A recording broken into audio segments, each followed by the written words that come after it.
بسم اللہ الرحمن الرحیم۔ الصلاۃ والسلام علیک یا رسول اللہ وعلی آلک و صحابک یا حبیب اللہ۔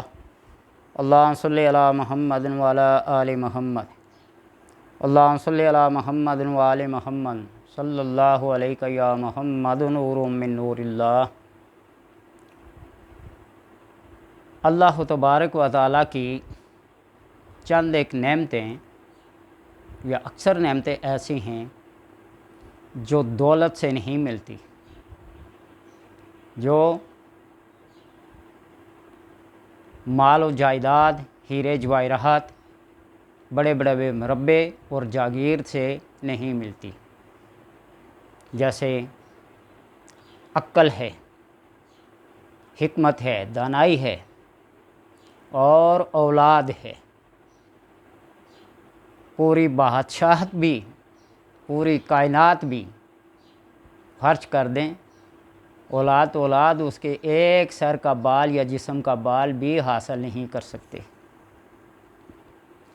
یہ اللہ تبارک و تعالیٰ کی دین اور عطا ہے، جسے چاہتا ہے یہاب لمن یشاء اناثا ویہاب لمن یشاء ذکورا او یزوجہم ذکرانا واناثا ویجعل من یشاء عقیما۔ جسے چاہتا ہے بیٹیاں دیتا ہے، جسے چاہتا ہے بیٹے دیتا ہے، اور جسے چاہتا ہے بیٹے اور بیٹیاں دونوں دیتا ہے۔ وَيَجْعَلُ مَن يَشَاءُ عَقِيمًا، اور جسے چاہتا ہے بالکل بانجھ کر دیتا ہے، بے اولاد کر دیتا ہے، بے ثمر کر دیتا ہے۔ اللہ تبارک و تعالیٰ نے اسباب اور ذرائع رکھے ہیں، اور بعض دفعہ وہ اسباب اور ذرائع بھی کارگر ثابت نہیں ہوتے، اس لیے وہ حکیم و دانا ہے۔ وہ مصلحت اور حکمتوں کو جانتا ہے کہ کس کو کتنا دیا جائے، کس کو نہ دیا جائے۔ کوئی بندہ اولاد کے حصول کے لیے ڈاکٹر سے رجوع کرتا ہے، کوئی حکیم سے رجوع کرتا ہے، کوئی کسی ٹوٹکے باز سے رجوع کرتا ہے، اور کوئی عملیات کا سہارا اور وظائف کا سہارا لیتا ہے، اور کوئی معاملات کو اللہ کے سپرد کر دیتا ہے۔ آپ صلی اللہ علیہ وسلم نے فرمایا نا کہ میری امت کے 70,000 لوگ بلا حساب و کتاب جنت میں جائیں گے، اور وہ بلا حساب و کتاب کون سے لوگ ہیں؟ جو نہ کسی حکیم، طبیب، ڈاکٹر، عامل، کامل، جاڑ، پھونک، پیر، فقیر کو پسے پشت ڈال کے ان کا توکل، ان کا بھروسہ صرف اللہ تبارک و تعالیٰ کی ذات پہ ہوتا ہے۔ بہرحال اسباب و ذرائع کی دنیا ہے۔ اللہ کسی معمولی سے سبب کو بھی دیکھ کر، ذریعے کو بھی دیکھ کر کچھ عطا کر دے تو اس کی حکمت ہے، اور نہ عطا کرے تو پھر بھی اس کی حکمت ہے۔ جو لوگ بے اولاد، بے ثمر ہیں، اور ان کو اولاد کے لیے در بدل فقیروں پیروں کے در کی حاضریاں، ڈاکٹروں حکیموں کی فیسیں بھر کے عاجز اور تنگ آ گئے ہوں۔ دینا تو اللہ تبارک و تعالیٰ نے ہے، بار بار کہہ رہا ہوں، لیکن اللہ کا ایک اسم ہے، ایک نام ہے، یا حاکم و حاکم۔ آپ اس کو 70 بار پڑھیں فجر کی نماز کے بعد 70 دن تک بلا ناغہ۔ مرد و عورت، میاں بیوی اگر دونوں پڑھیں تو نور علی نور ہے، نہیں تو دونوں میں سے کوئی ایک پڑھے۔ اللہ تبارک و تعالی کرم کرتا ہے، اور وہ شاخ، وہ بندہ، وہ عورت اللہ تبارک و تعالی کے کرم سے ثمر بار ہو جاتی ہے، پھل لگ جاتا ہے، آنگن میں پھول کھلنے لگتے ہیں۔ یا حاکمو 70 بار، اور اس کے ساتھ اگر اس جملے کا اضافہ کر لیں، کسی کو ذریعہ اور واسطہ بنا لیں، یا ایھا الذین آمنوا اتقوا اللہ وابتغوا الیہ الوسیلہ، کسی کو وسیلہ، کسی کو ذریعہ، کسی کو سبب بنا کے دعا کریں، الہی بحق بنی فاطمہ کے برکول ایماں کنی خاتمہ۔ شیخ سعدی رحمۃ اللہ تعالی۔ وہ سبب کیا ہے، وہ ہیلا کیا ہے؟ آپ پڑھیں یہ یا حاکم بحق زینب علیہ السلام، یا حاکم بحق زینب علیہ السلام، علیہ بحق زینب علیہ السلام۔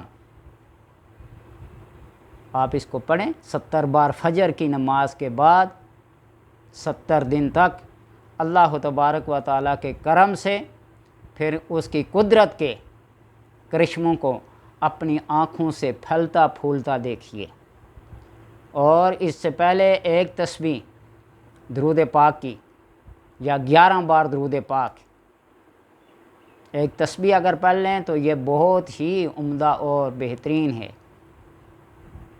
اور ایک تسبیح استغفر اللہ ربی من کل ذنب واتوب الیہ، استغفر اللہ الذی لا الہ الا هو الحی القیوم واتوب الیہ، یا صرف استغفر اللہ استغفر اللہ استغفر اللہ 100 بار درود پاک۔ اور یہ یا حاکم بحق زینب علیہ السلام، آپ پھر اس کو پڑھیں 70 دن تک 70 بار فجر کی نماز کے بعد اول آخر درود پاک۔ اور اگر پاس ہی پانی کا ایک گلاس رکھ کر اس کے اوپر دم کر کے پی لیں تو یہ بہت جلد اللہ تبارک و تعالیٰ با امید با ثمر کر دے گا۔ عقائد اور نظریات کے لحاظ سے جو لوگ پختہ ہیں کہ یقین کامل کر کے اللہ کے اس نام کا ورد کریں، وظیفہ کریں، اور ساتھ ہی ان 55 پاک کے افراد میں سے کسی ایک فرد کو وسیلہ بنا لیں تو اللہ تبارک و تعالی پھر دعاؤں کو رد نہیں کرتا۔ الہی بحق بنی فاطمہ کے برکول ایماں کنی خاتمہ، شیخ سعدی کی یہ ربائی، یہ دعائیہ جملہ پڑھیے اور پھر دیکھیے کہ اللہ تبارک و تعالیٰ کسی کے سبب اور کسی سے ذریعے سے عطا کرتا ہے یا نہیں کرتا۔ جو لوگ نہیں مانتے ہم ان کے بارے میں بات بھی نہیں کرتے۔ حضرت عمر رضی اللہ تعالیٰ عنہ حضرت امام حسین علیہ السلام نے حضرت عمر کو غلام کہہ کے پکارا، غلام، نوکر، ملازم۔ تو آپ دوڑتے ہوئے خود یا کسی سے کاغذ اور قلم منگوایا اور امام حسین علیہ السلام کے ہاتھ میں دے دیا کہ اس کو لکھ کے دو۔ انہوں نے کہا اس کو لکھوا کے کیا کرو گے؟ کل قیامت کے دن یہ پرزہ، یہ پرچی، یہ چٹھے، یہ لکھا ہوا جملہ پیش کروں گا کہ میں حسین کا غلام ہوں۔ اور بڑے لوگ جو ہوتے ہیں، بڑے لوگ مرتبے کے لحاظ سے، ظرف کے لحاظ سے، رتبے کے لحاظ سے، عظمت اور شان کے لحاظ سے، وہ اپنے ماتحتوں کو اپنے ساتھ لے کے چلتے ہیں۔ ریل کا انجن، اس کے ساتھ فرسٹ کلاس ہو، سیکنڈ کلاس ہو، تھرڈ کلاس ہو، مال گاڑی ہو، مال بردار ہو، جو بھی ہو، وہ ایک ہی سپیڈ کے ساتھ ایک ہی منزل پر ان کو پہنچاتا ہے۔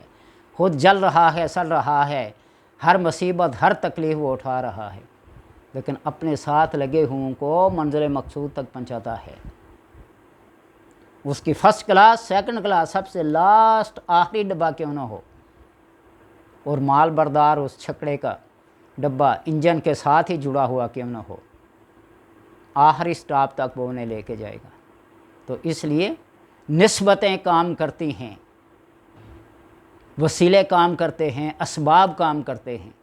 تو اللہ تبارک و تعالیٰ سے دعا ہے کہ وہ بے اولاد جوڑے جو اولاد کی نعمت سے محروم ہیں اور در بدر کی خاک چھان رہے ہیں۔ اس اللہ کے اسم کو اپنائیے اور اللہ تبارک و تعالیٰ کی رحمتوں اور اس کی برکتوں سے اللہ کرم کرے گا کہ آپ کا دامن، آپ کا آنگن اولاد جیسی نعمت سے بھر جائے گا۔